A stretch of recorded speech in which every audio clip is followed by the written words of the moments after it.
Good morning, good afternoon, good evening, whatever time it is, and wherever you happen to be right now. I'm Mike Voories, here to help you build a stronger team. When you're trying to attract talent, the words you choose matter, but so does the substance behind those words.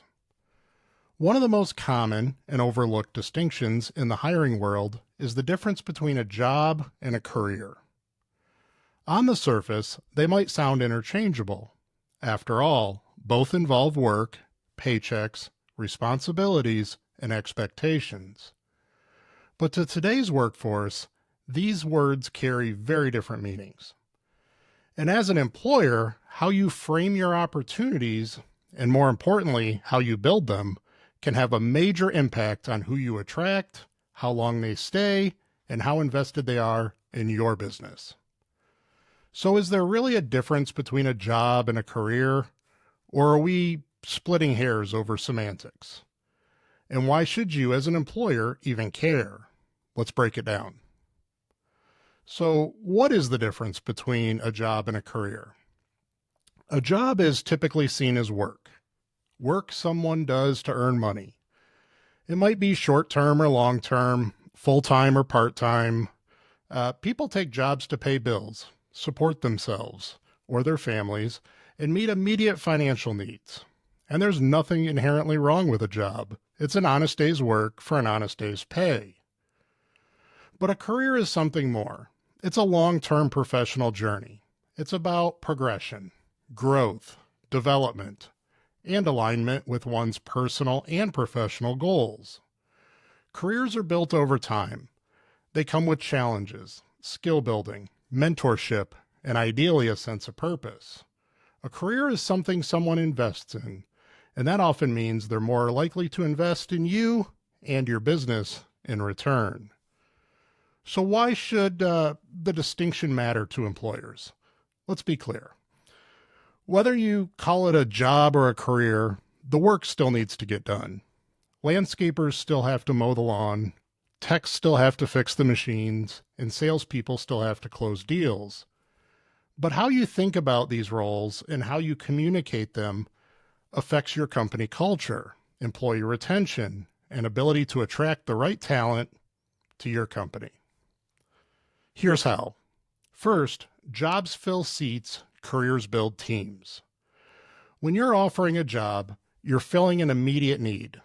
You may be focused on hours, availability, and short-term productivity. That's not necessarily bad, but it's transactional. When you offer a career, on the other hand, you're looking for alignment. You're thinking about how this person fits into your company, not just this week, but this year and beyond. You're thinking about development paths, mentorship, promotions, and creating a workplace where people actually stick around. The difference shows up in your turnover rates, your employee engagement, and the depth of institutional knowledge your company retains. The best talent wants a career. Let's be honest. The most driven, committed, and talented people in your industry, they're not looking for a job. They're looking for a future. They want to know, is there room to grow? Will I learn new skills? Can I make a bigger impact over time? Will this company even invest in me? If your opportunity feels like a dead end or something someone takes, well, they wait for something better, you'll lose those candidates before they even apply. Or worse, they'll take the job and leave in 6 months. A career mindset boosts engagement. Employees who view their work as part of a career, they're a heck of a lot more likely to be engaged. Why? Because they see the long game. They're not just doing the minimum to collect a paycheck. They're building something. They feel ownership. They contribute ideas. They care about the results. You can't force this mindset, but you can inspire it by treating your roles as career opportunities and building the structure that backs that up. Your brand as an employer. It depends on so much if your job ads are all now hiring, apply today, immediate start, but there's no mention of advancement, training, or a career path. You're going to attract exactly the kind of applicant those words appeal to, someone who's thinking short term. But on the flip side, if you position your openings as career opportunities, highlighting growth, leadership potential, and long-term value, you begin to build an employer brand that attracts higher level thinkers. And in today's hiring climate, your employer brand isn't just a nice to have, it's everything. Are you offering careers or just calling them that?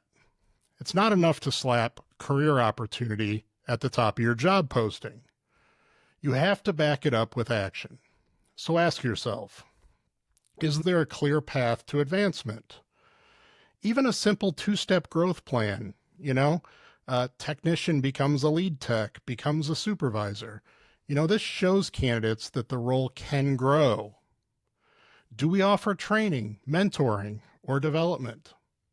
This doesn't have to mean, expensive tuition reimbursement or corporate seminars. Even on-the-job mentoring or cross-training counts. Do your managers talk about long-term goals with their team members? One-on-one conversations about the future builds loyalty and engagement. Ask, are we willing to invest in someone before they prove themselves? Career-minded employees often want to know upfront what the company offers. Don't make them guess. How you present your roles as careers, whether you're offering a hands-on technician role, a sales position, or an admin opportunity. Here are some ways to position it as a career, if it truly is one. Highlight growth. Use your job description and interviews to show how the role can actually evolve. Talk about the team, not just the tasks. Who will they work with? How do team members support each other? What does leadership look like? Share success stories. Do you have employees who started in entry-level roles and have moved up? Share that. It's huge. Focus on purpose. Help candidates understand how their work contributes to the company's success, to the customer's experience, and to their own development. And then remove limiting language. Avoid language that sounds temporary or low skill. Just mowing lawns, no experience necessary, stuff like that. Unless, of course, you also include language about the opportunity to learn, grow, and advance. But what if you really are just offering a job? Hey, that's okay too. Not every business has a deep org chart. Not every role has layers of advancement. Some companies simply need solid, reliable help, and that's valid. But even in those cases, you can create some meaning by offering consistent hours and income, creating a positive, respectful culture, encouraging learning and improvement, giving people something to be proud of in their work. Even if it is just a job, it doesn't have to feel like a dead end. If something bigger and better awaits in your future and for your company and your team, talk about that vision. Share it. Think like a job seeker. Put yourself in the shoes of your ideal candidate. Not just anyone who can do the job, but the person you want in that role. And then ask yourself, are they looking for a paycheck or a path? Then ask, are we presenting our opportunities as a step forward or just a stopgap? The words we use shape the expectations people have. The culture we build shapes how long they stay. So, as you post your next opening, ask yourself, are you offering a job or a career? And just as important, are you presenting it that way? Because in today's market, if you don't know the difference, your candidates certainly will. Thanks for checking out this week's episode. If you found this information helpful, please subscribe wherever you enjoy content. BR1 can help you recruit better, retain longer, and stretch your entire team's combined potential. Our contact information is in the description. Let's talk. Until next time, keep building a stronger team.